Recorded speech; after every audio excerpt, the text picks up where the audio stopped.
Assalamualaikum warahmatullahi wabarakatuh.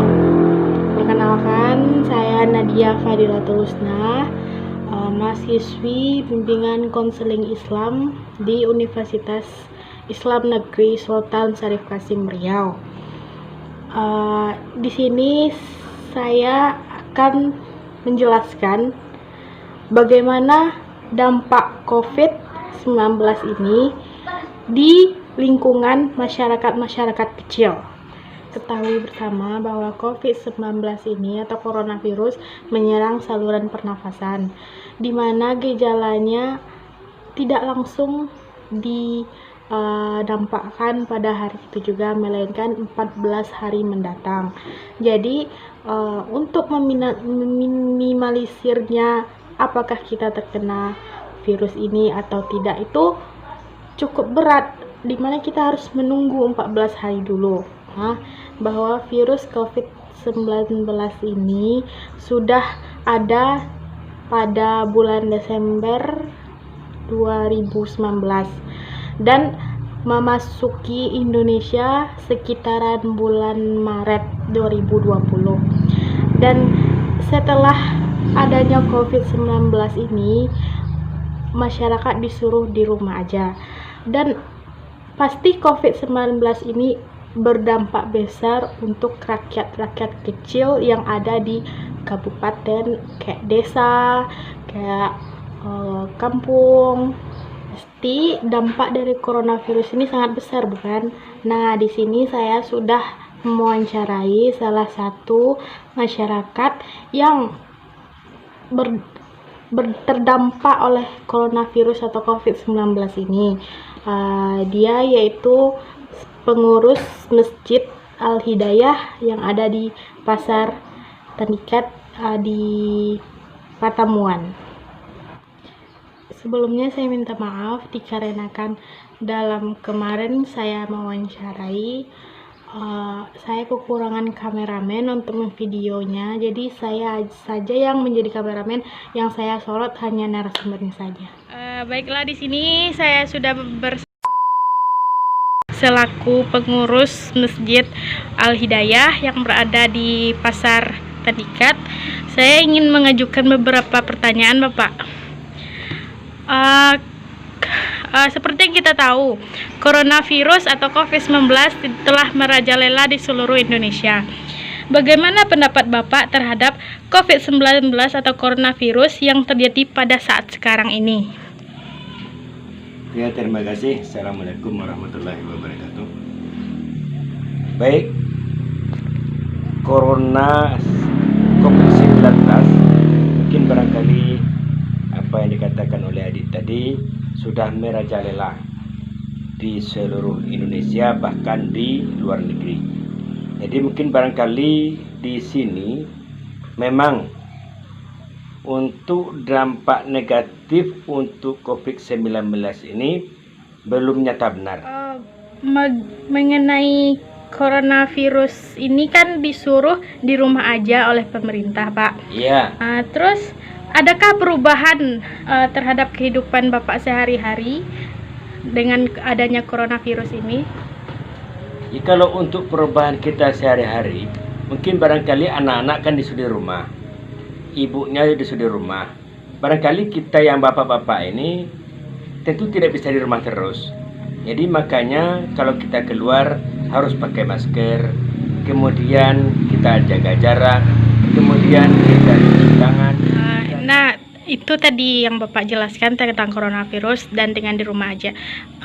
Dan saya ingin bertanya lagi, Pak, dampak negatif yang banyak ditimbulkan oleh coronavirus ini bagi Bapak selaku pengurus masjid, bagaimana, Bapak?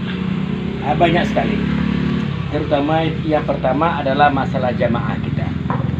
Jamaah kita biasanya itu masjid penuh, bahkan sampai keluar.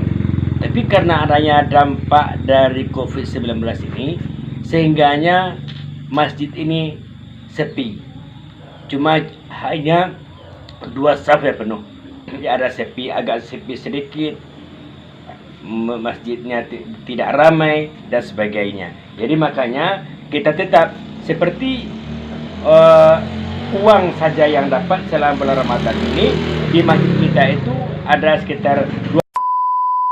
Tapi dengan adanya COVID ini hanya inilah resiko dari COVID-19 ini. Jadi kita harapkan, jadi mudah-mudahan untuk tahun yang akan datang tidak ada COVID lagi. Nah, itu dia wawancara singkat saya bersama narasumber. Di sini dapat saya simpulkan bahwa semua orang, terutama yang narasumber saya tadi, ikut terdampak dalam pandemi ini. Jadi yang semulanya awalnya jemaahnya penuh, sekarang hanya 2 saf. Dan saya pun tahu masjid itu selalu ramai, dimana saya pun pada bulan Ramadan tahun kemarin pun sholat terawih di sana juga, dan itu rame. Hari pertama rame sampai hari berikutnya rame. Nah, setelah ada pandemi ini hanya ada 2 saf saja, itu pun harus berjarak-jarak, dan berdampak pula pada sholat Jumat, di mana saya bertanya juga kepada adik saya bagaimana sholat Jumat di masjid, apakah ada terkendala.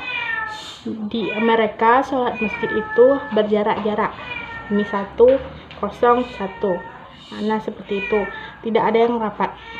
Nah, dengan adanya COVID-19 ini atau pandemi ini, kita bisa sadar akan kesehatan, selalu menjaga kesehatan, dan melakukan hal-hal yang bersih di lingkungan bersih, mencuci tangan. Kita tahu bukan hanya 1 atau 2 orang yang merasakan pandemi ini, melainkan semua orang. Yang bisa kita lakukan saat sekarang ini adalah dengan di rumah aja. Biarkan medis melakukan yang terbaik untuk kesehatan Indonesia. Kita sebagai umat yang beragama harus taat kepada perintah Tuhan Yang Maha Esa dan mematuhi perintah oleh pemerintah, yaitu dengan di rumah aja. Dan berdasarkan wawancara tadi, saya salut kepada bapak-bapak yang tetap mencari nafkah di saat pandemi ini, dan selalu dan semoga bapak-bapak yang tetap bekerja di luar atau semua yang bekerja di luar, yang harus bekerja di luar, dilindungi oleh Allah Subhanahu wa Ta'ala, dijauhkan dari virus corona. Dan semoga virus corona atau COVID-19 yang melanda seluruh dunia ini akan segera berakhir. Amin.